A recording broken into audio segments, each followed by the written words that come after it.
Bonjour à toutes et à tous et bienvenue dans ce petit cours de SNT lié à Internet et plus particulièrement au monde des objets connectés.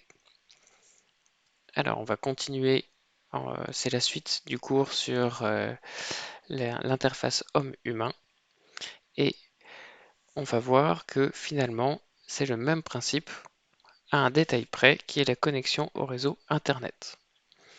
Prenons par exemple une ruche sous lequel on va placer un capteur qui va mesurer par exemple le poids.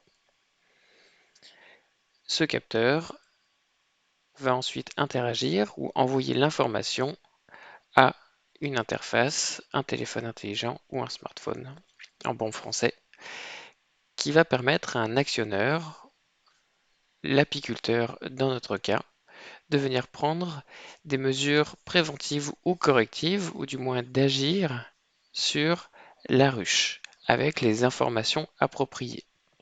Et la différence entre une interface homme-machine et un objet connecté est le fait que le capteur n'est pas directement relié avec un fil, par exemple, à l'interface pour donner l'information à l'actionneur, mais que cela nécessite Internet. Ainsi, dans notre cas, la ruche classique est devenue ce qu'on appelle une ruche connectée. De même, un autre exemple est le parking en ville. Vous avez peut-être déjà entendu parler qu'il existe des applications pour trouver une place en ville grâce à des capteurs qui sont placés sur les places de parking.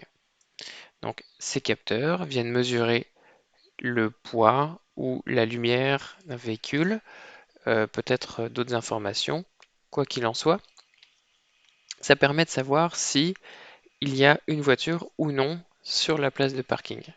Ainsi, elle envoie l'information à un relais Internet qui va l'envoyer à l'interface de l'utilisateur. Ainsi, l'actionneur ou ici l'utilisateur, le ou la conductrice, le conducteur ou la conductrice par exemple de voiture, va pouvoir se stationner et diminuer son temps de recherche et son stress.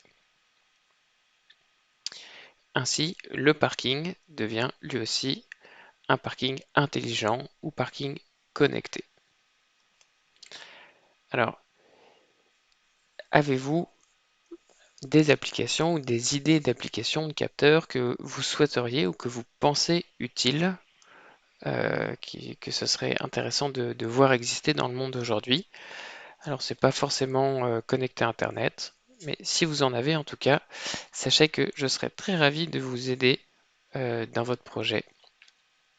Sachez aussi que ma priorité sur l'aide au projet va au projet, si possible, éthique et écologique. Et vous pouvez donc m'en parler dans les classes virtuelles ou m'envoyer un petit message à prof.pasquier@gmail.com.